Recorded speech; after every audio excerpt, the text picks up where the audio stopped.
Welcome back. Stasa23 here, back again with some knife therapy. And today's knife is pretty exciting.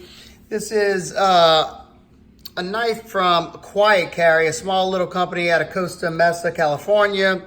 And I've been really into their design language. I own a few of their knives. And this guy just has been released. He's filling pre-orders. I know that. I think Zelric said he's got one coming. So this knife is called the Chase.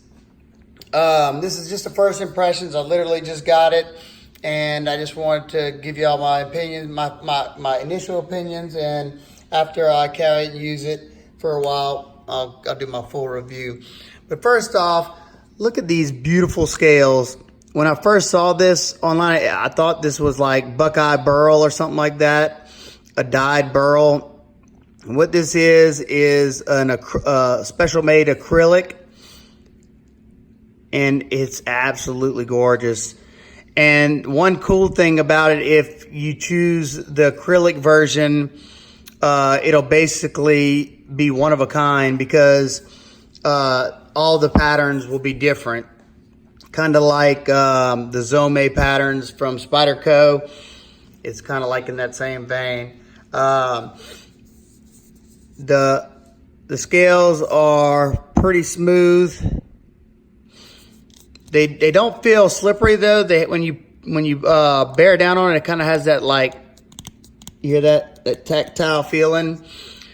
You got a very nicely done satin blade, drop point blade with a nice wedge up here. Quiet Carry up here on the front. The other side, you got your blade steel Bowler N690.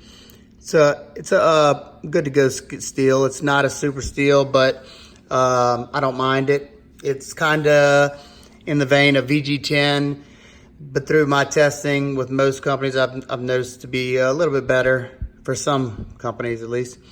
This is the first knife I think I've seen Quiet Carry use that with. Previous to this, they've used D2 and VG10. The blade stock is not obnoxious. It's fairly thin. Got a nice precise point for piercing. Got a flat grind on here. Decently thin behind the edge. I'll get all those measurements in the full review. You got some nice functional jimping. When you bear down, it locks in, but if you're not bearing down, it's not too rough. As you can see right there, nice deep cut. Got a thumb hole for deployment. Got a sharpening choil. Looks like it could have been extended just a hair, but that's something that probably be fixed after the first sharpening. You have a stainless liner lock. There's your lockup. You have 100% engagement underneath the tang and probably about 40% maybe, which absolutely perfect. That's how I like to see it. I love when I have full engagement underneath that tang, so you got full contact. Absolutely no up and down, no left to right at all. You have a nice clean look, no lanyard hole. So sorry, lanyard guys. Stainless liner lock with some jimping to give you texture, and you do have a nice cutout right here, and that liner is proud of this show side scale, so you can get your finger in there to disengage the lock. Some more jimping right there. Easy to disengage that lock, and this thing's nice and smooth. Like I said, I just got this, so I think all the other ones were on phosphor bronze, and that's what it feels like. Let me grab my flashlight real quick.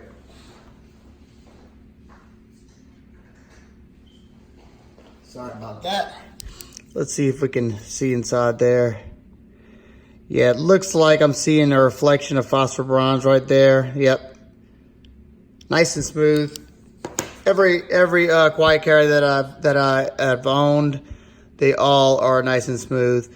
You have a stainless backspacer right there. I'm pretty sure this is stainless. It could be titanium. I'll let you know in the full review, but I should have looked beforehand. Like I said, very nice, very smooth action. Deep carry pocket clip.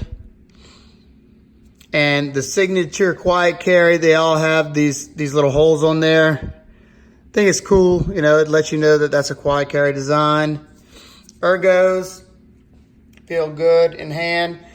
Do get a minor hot spot off the top of this clip, depending on how I'm holding it and how hard I'm squeezing it. Don't know if it'd be an issue with everyday cutting chores, but just something to note. Now, something that I haven't learned, just because it's just a different deployment, it kind of feels like if anybody's ever handled the Kaiser, what is it? The Kaiser Wanderer. Took me a little time to get it down, but you gotta kind of like put some pressure and push out to get it flipped. I personally like the slow roll with this type of knife. I don't think you can Spidey flick this knife.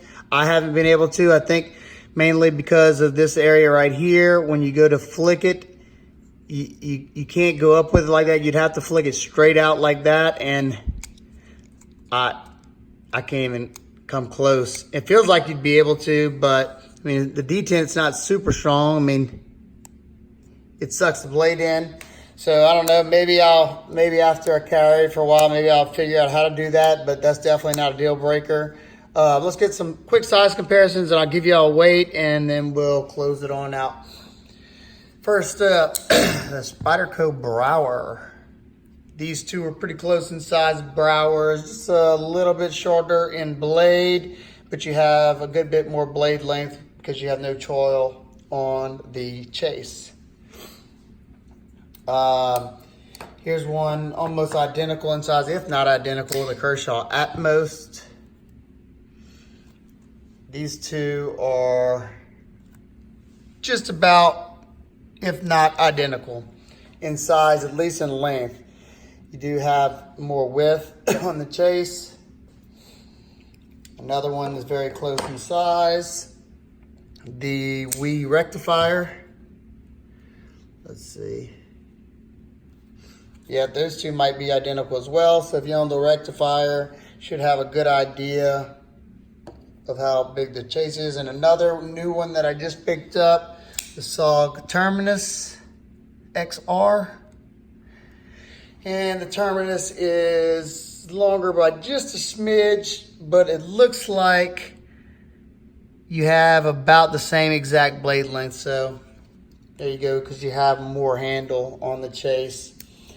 And last two are my other two quiet carries. This is the first quiet carry that I've gotten, the quiet carry Strand. And these two are really close in size. You have just about the same exact amount of handle. You just have more blade with the chase. Then you have D2 steel on this one and titanium frame lock on this one. Another quiet carry that I own is the Wesson, which is a slip joint. I still need to do, I don't think I've ever uploaded the reviews of those two, so be looking for those pretty soon. So the Wesson's a good bit smaller. The Wesson's slip joint with D2 and titanium. One more last thing, let's get a weight on this guy because it feels nice and lightweight. But let's see what the scale says. 2.81 ounces. That is awesome. 2.81. Let me get an idea of how much these guys weigh. So pretty close to the Rectifier. Well, I know that was close to the Brower, and it should be lighter than this guy. Yep, a good bit lighter than the Strand. So there you go. Very, very happy with that weight. This might be titanium. I should have checked before the video, but like I said, I'll let y'all know in the full review. So far, I'm pretty excited about this one. It's nice and slim in this direction. Pocket clip. Pocket clip's got good retention to it.